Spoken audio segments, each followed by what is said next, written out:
Hi, this is John Samuel, and this is All Access with John Samuel. This is the show where we share the stories of leaders, entrepreneurs, and advocates, and sharing the stories of how they're improving the lives of people of all abilities. And today we have a very special guest. We have Liesl Riddle, who is the Associate Dean of the Business School at George Washington University. She's not only the Associate Dean of the Business School, but she's also a dear friend of mine and a mentor and somebody who's been a huge inspiration in my life and somebody who's really led me down the road that I've gone. So we're really thankful to have Liesl here today. Well, thank you, John. It's so nice to be here. And you know, it goes both ways. You have inspired me and have had a huge impact on my life as well. So it's a real honor to be here. Oh, no, great. Right now, I know it's a really busy time right now because I know school just started just a few weeks ago, right? It sure did. It sure did, John. And, you know, we made a very fast pivot to all online. You know, we had spent the whole summer preparing our faculty and our classrooms and our technology for this magical thing called high flex learning, right? And there's all the big buzzword this summer. And that really was the idea that we were going to have students in the classroom, socially distanced with all this technology where students could also live stream in if they needed to. So we worked very, very hard on that. And then, of course, we looked at the data. University consulted with the city and just decided, look, you know, we really need to go all online. That's in the best interest of the students and the community. So how is it going for faculty and for the students? I think it's going actually pretty well, given all the givens. You know, I think we have the advantage, I think, at GW because we have in the School of Biz, we have an instructional design team that's part and parcel of the school, and our faculty are used to working with them. And the team of folks that have PhDs in instructional design and some multimedia folks, and they really work with our faculty, I think, to co-craft these courses. And I'm very proud that these courses are also a very big focus is making sure that these courses are also accessible. And I think that's really important to having, you know, the instructional design team embedded right there with the faculty. And one of the coolest things was that you really got into the online education, I remember, because you were thinking about your own personal life in that decision as well, right?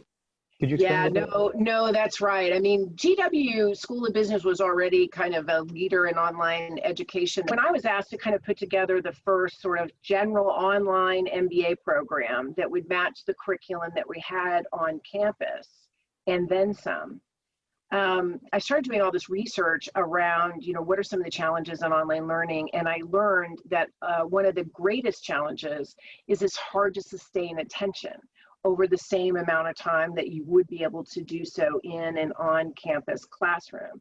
Yeah. So I was kind of thinking about, well, then how does that change what we do when we're online? And at the same time, as you know, one of my children it has ADHD, and we had gotten a project to work on, very first research project when he was in 4th grade, to learn about JFK, and his had to do a big research project on JFK's life. And he decided that his final output was going to be a puppet show about JFK's life. And so he needed a lot of help, you know, helping him to figure out how to do that research and then synthesizing all that information to then do this big creative project. So we went to the library, we got a whole bunch of books, you know, and I sat there with this big stack of books, and I mean, his attention, he'd read like a paragraph and go on and start looking off into space. And I thought, how am I going to keep him engaged? So I went on the computer and I thought, okay, I'm going to look up, you know, things about JFK. And I came across a photo exhibition that had been designed for kids.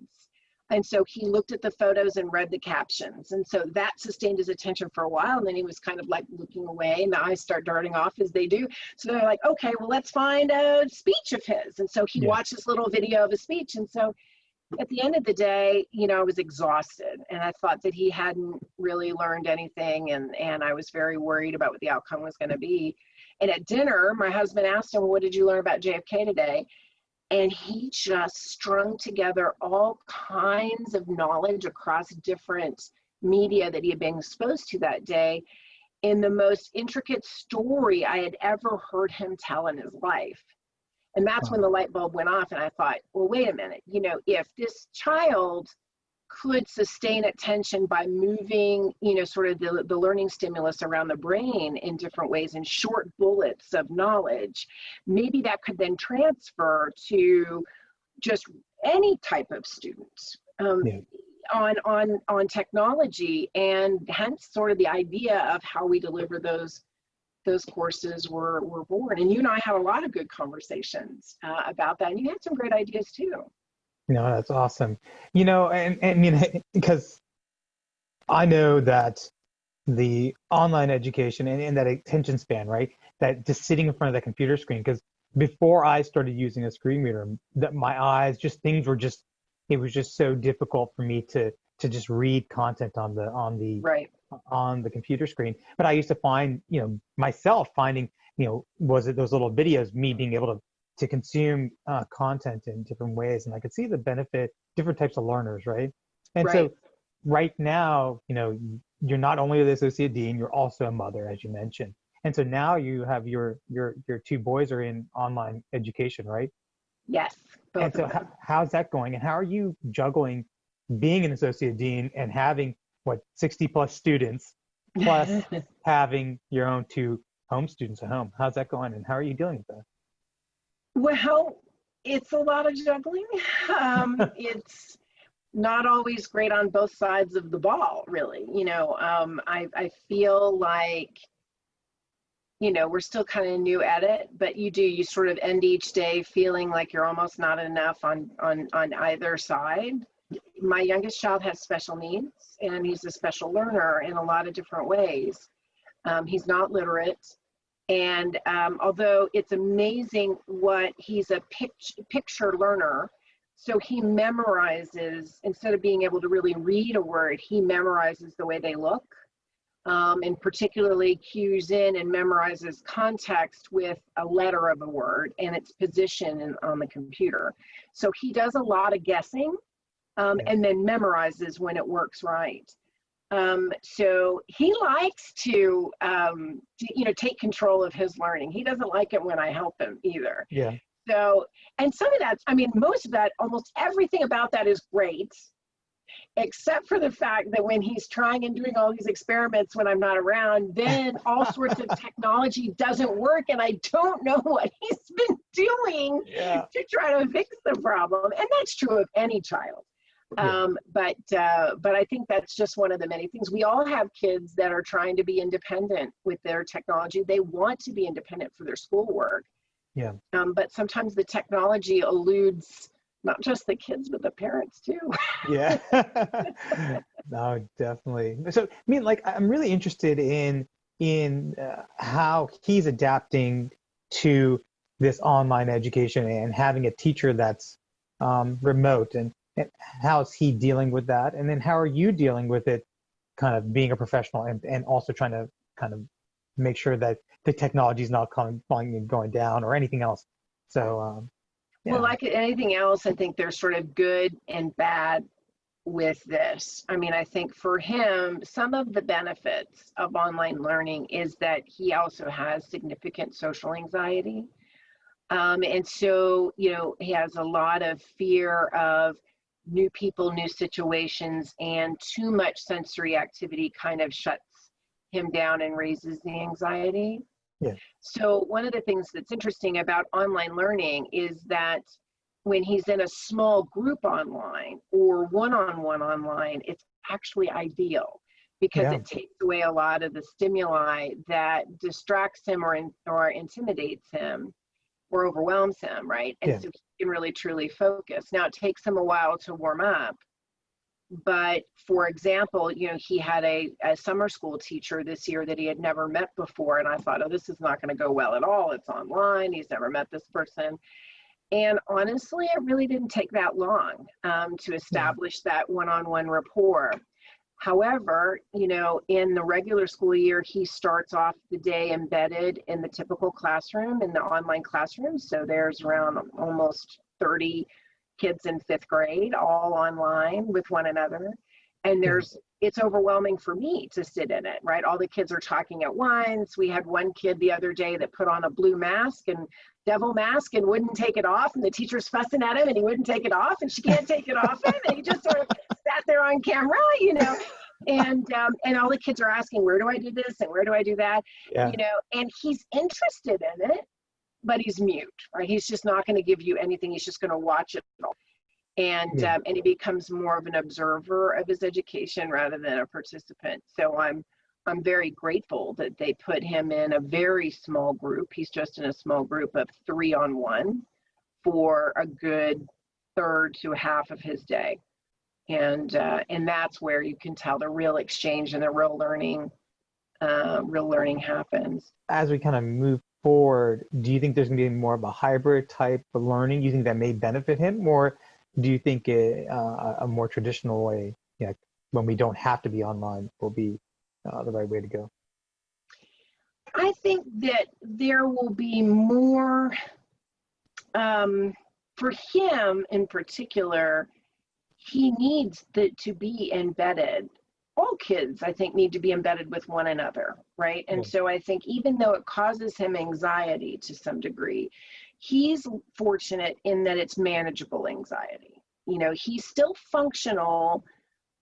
He isn't fully functional in a large social setting like that. Not all kids are. Yeah. But I think for him, that observation mode that he goes into is also a big learning mode. It just doesn't look like the learning that we think about, where there's call and response. He's still learning a lot. He is an incredible observer, and then he imitates and so on. And that's what he's missing right now, is that with these little video cameras, and when you have a room of 30 and everybody's like this big, right? He's not able to see as much to mimic.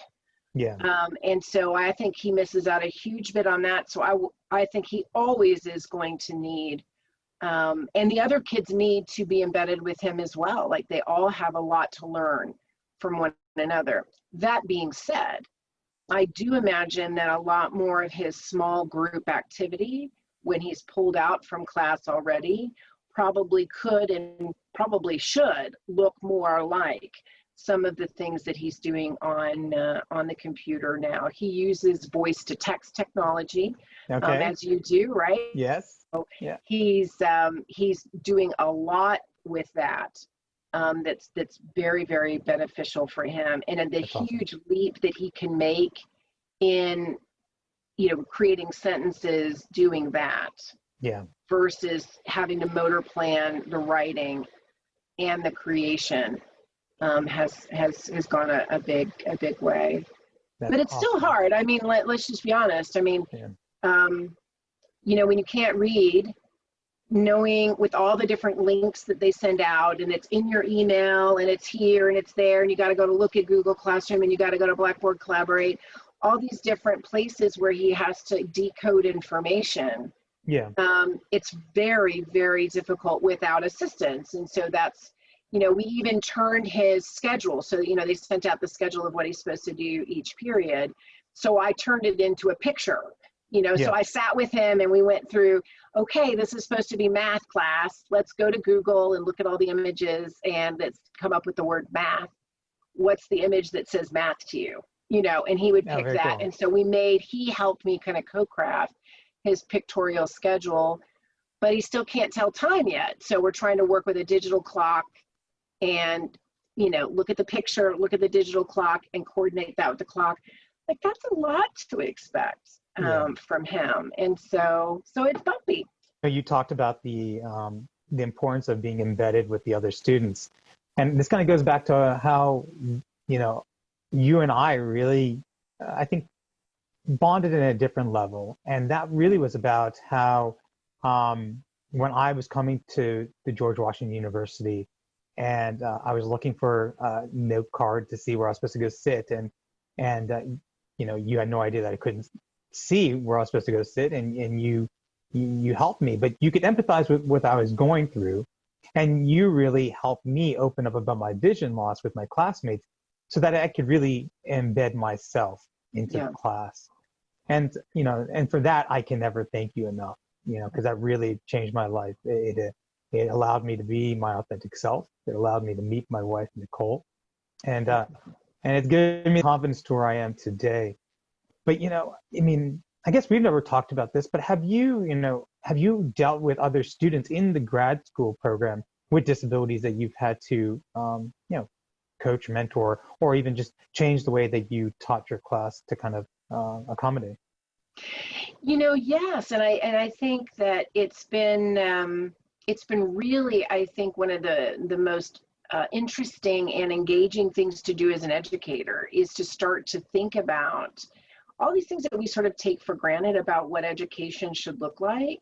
When you start to realize that that is designed for only a percentage of the population, and there are all these other learners that learn in different ways. And if our true mission is education, then we shouldn't be stuck on a model that doesn't serve everyone. And so I've found it really enjoyable to sit down and try to think, like we did with the online class example, like how do we need to change these things so that it is a more widely understood experience. And I think that there's been so many people that have tried, who have disabilities or different abilities of different kinds, that have tried to fit themselves into this box, and they've come out with a smaller amount of learning than they would have if we had just presented the material differently, or thought about it in a different way. And so, so some examples of that, I think really have been around attention. There is a lot, I think, on the cognitive area that I think is not well understood about how those learners best learn. And having children with or a child with ADHD, I can see what I suspect is that, right? I'm not a doctor for it in that way, but I can see that type of behavior emanating itself in the classroom, and letting those students, giving those students activities where it is acceptable for them to get up and move, and creating more active breaks within my classroom instead of the traditional, let's sit here for an hour and a half, right? And then let's get up and take a break for all of 10 minutes. Really thinking about getting people to get up and move their bodies as they're learning. We all learn better. So I have started to break up my physical classrooms into 20-minute segments. And and the students, the students all groan about it, but at the end, they all talk about later about how this has actually been really helpful for their learning. So I'll say things like, everybody form lines, and lines means a big double line that runs in the front of the classroom. And then I will have them work with the partner in front of them, and I'll ask a question. Let's say it's about a case, and, what's the main challenge? What's the central problem of the case? You have 3 minutes, go. And then you're talking, across in the line. And then I have the people one of the people at the ends go to the other side, and everybody move down one. Now everybody's got a new partner, right? And then you talk about the next question. So we kind of do that, and I move that activity around so nobody knows when to expect it. Some days it's at the beginning, it's at the middle, it's at the end. I will then think about ways as I'm structuring a class for, this is a point in time where we haven't moved in a while. And so I'll think about, let's take a vote on something, or let's think of something that's kind of a debate at this point in the conversation, or I'll give an example where they have to choose, they have to agree or disagree. And then I'll just say, if you agree, stand up. And so there's a voting with your, your body kind of thing. So I'm trying to move more of the kinetic activity into the classroom to just be another way to get that energy out, to focus the attention, which I think actually helps all learners, but particularly those that have some of those cognitive challenges. You are the one that really gave me the greatest insight onto onto those that have visual impairments. And we learned a whole lot working with you as well, that I think has carried on for other students. So there's all different kinds of abilities and challenges that we've had to attune learning to. If my experience could help another person down the line, and if other people who are blind can see that George Washington University is a great, and inclusive school, that's even better, right? But one of the things that a lot of companies deal with is the challenge of having people self-identify. what are your things that GW is doing, and what do you think they can do to help students self-identify with a disability so that they can get the most out of their learning experience? I think that's a good point. I think it's one of the greatest challenges that we face as educators, because I believe there are a lot of hidden disabilities and a lot of hidden different abilities. And I think that there is, when one comes to college, particularly as undergrads, there's such a pressure to not stand out too much often, right? And you want to fit in, you want to make new friends, and so on and so forth. And depending upon how one has been able to inculcate the different abilities into one's sort of sense of self, especially in those first couple of years in college, it can be something that often many people want to hide, and thinking that it is a big negative. So I think a lot is dependent on the institution, right? How the institution itself presents its office for students with disabilities and the services it provides, absolutely. But I think we can go above and beyond just simply offering services. I think we need to, number one, educate our faculty. Yeah.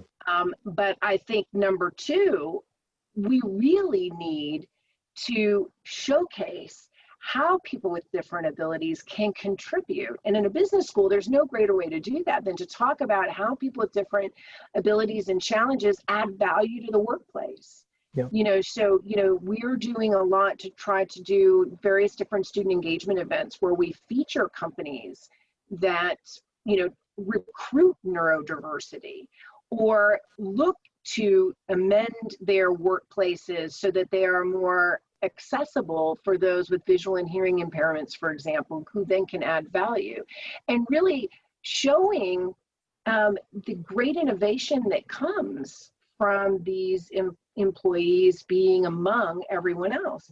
I think that is the best thing that we can do, is to show that, again, I always hit on that phrase, differing abilities. Yeah. And, I think companies really are beginning to get it, that there are some real advantages to hiring people that are not like everyone else. And and therein lies a source of innovation. No, that's awesome. And this is why I think I can continue to talk with you all day about this. And this is why I think it's your belief that differing abilities brings innovation, right? And I think that's what also empowered me to continue to move forward and keep moving, even though I was facing all those challenges in my life. But you're one of the major impacts of people who really gave me that confidence. So I'm so thankful for that. And so, Liesl, how can people reach out to you? I know there may be some parents who are with children who are with different needs, or who are going through school right now, who may want to follow you. And how can they do that? Well, thanks for asking that. Sure. I mean, definitely anyone can reach out to me with my GW email address, which is lriddle, LRIDDLE, @gwu.edu. That's really the best way to get a hold of me personally to talk about those things. Those people that are interested, though, in our programs at the School of Business, particularly graduate programs, but all programs, really can follow not only the Graduate School of Business as well as just the General School of Business at GW, but also me on LinkedIn. I really try to use LinkedIn as my major platform. I know you do for this broadcast as well. Yeah. As a way to really promote the really interesting things that we're doing in our programs. So I'd love to connect with others that have similar ideas or are facing challenges that want to just talk. And also, you have a podcast, right? You actually inspired me to create. I have my GWS Be Proud podcast, which has a great interview of you and Nicole and telling your story, which is awesome.